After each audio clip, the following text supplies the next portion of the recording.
How's everyone doing? Here's the race of the day for Saratoga on Saturday, the Travers Stakes. And it's a really interesting chart. I want to explain it in detail. I'm really going to try to stick to the chart. Obviously, I'm going to add some commentary.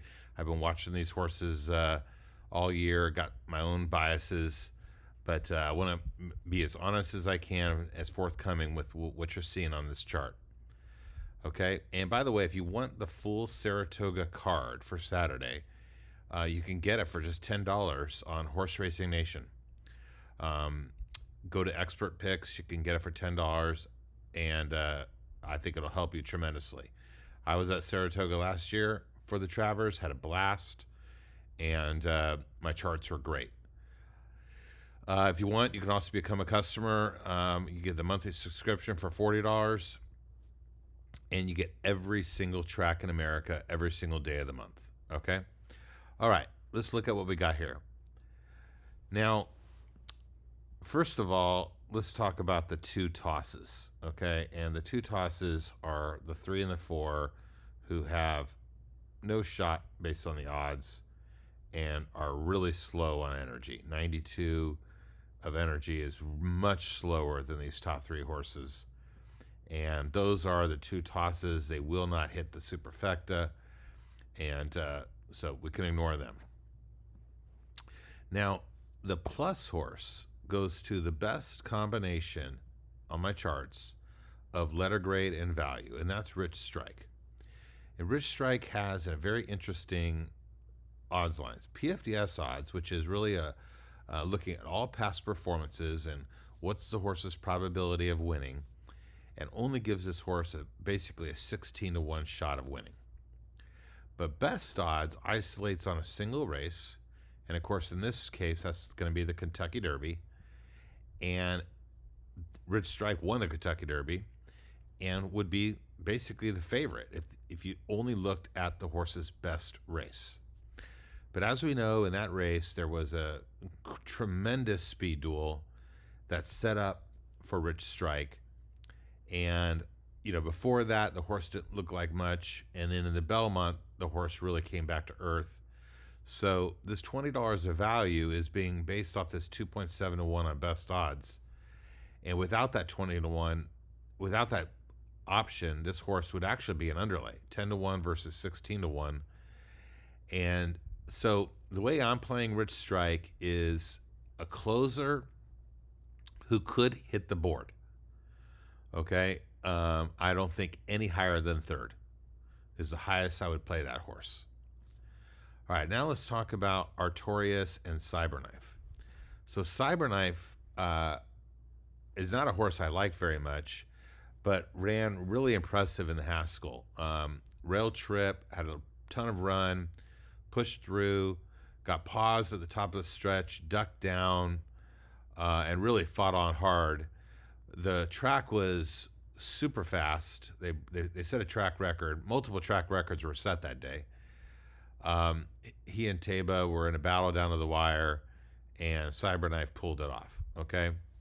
However, on energy, this horse only gets a 96 compared to these 102s, 104s, and 102s from Zandon Epicenter early voting. So the horse, to me, is slower. And this horse is going to get a bunch of buzz. Right now, Brad Cox is saying this horse has never done better, and the horse is ready to run huge. I do like the rail draw for this horse.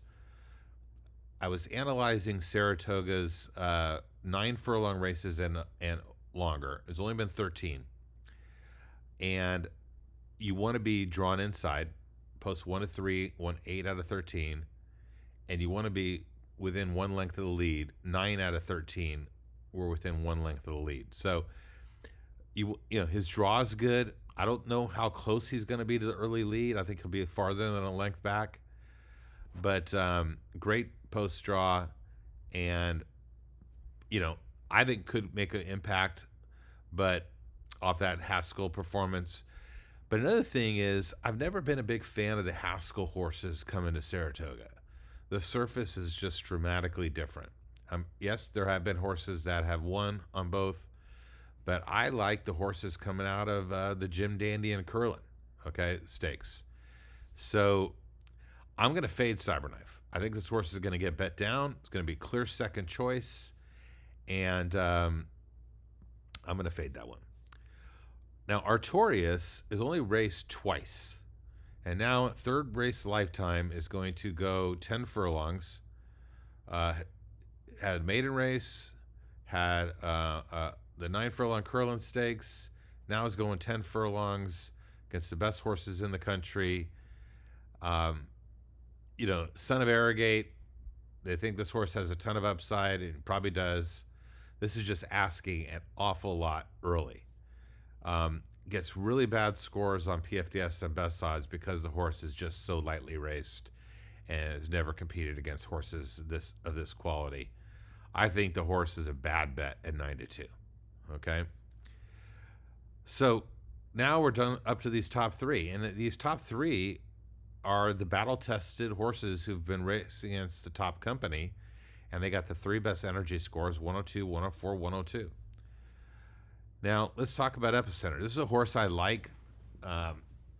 This horse has won wire to wire. This horse has raced against Zandon 3 times, beat Zandon all 3 times. Zandon has no excuse in all 3 losses to Epicenter. Epicenter has been breaking slowly, though, lately. Hasn't been able to get the lead like he used to.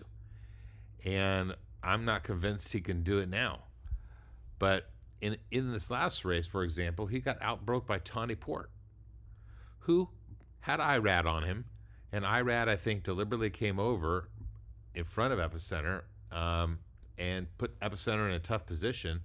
Epicenter was last in a field of 4 and rallied from off the pace and won pretty easily. Now, Epicenter was not cranked up for that race.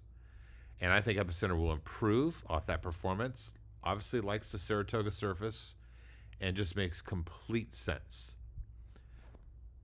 I'm hoping Epicenter breaks well and outbreaks the 5-horse Artorias, who doesn't look to be breaking that well. So I'm hoping if Epicenter breaks well and outbreaks Artorias, there's really nobody else with that much speed to his inside. He should get a nice spot going into that first turn. Now, early voting won the Preakness, got kind of a dream trip, and chased a target and held on for dear life late in the race. That was 9.5 furlongs. The horse was tiring, and then the horse tired pretty badly in the Jim Dandy. It's hard to trust that horse off that performance, but the horse has speed, and Chad Brown might have made adjustments. This horse certainly is capable of running a huge race. Going to try a similar tactic, I would think, which is go to the lead and try to hold on. Now, they might do something cute and try to rate this horse and give this horse a target. You never know. And if that's the case, Epicenter might be on the lead, which I don't think is bad for Epicenter. But we'll see what happens. I think early voting will go to the lead, but you never know in horse racing. They might want to give this horse a target, and Epicenter then could actually be on the lead. I don't think Cyberknife will be on the lead. Horse has some tactical speed, but this horse has never been close to the lead, so I don't think this horse will be on the lead. I think the lead horse is either early voting or Epicenter, and it's all going to be based on instructions from Jose and Chad Brown, what they decide to do. And then you got Zandon. Zandon is a closer, not ideal, and gets outside draw of 8. I don't see this horse being anywhere close to the lead. He's going to make a late run, and will probably hit the trifecta. The horse is very consistent, and might run. Could be a 6-8 exacta, just like the Jim Dandy. Epicenter's beat this horse all 3 times they've raced, and hard for me to imagine a reversal tomorrow on Saturday in the Travers.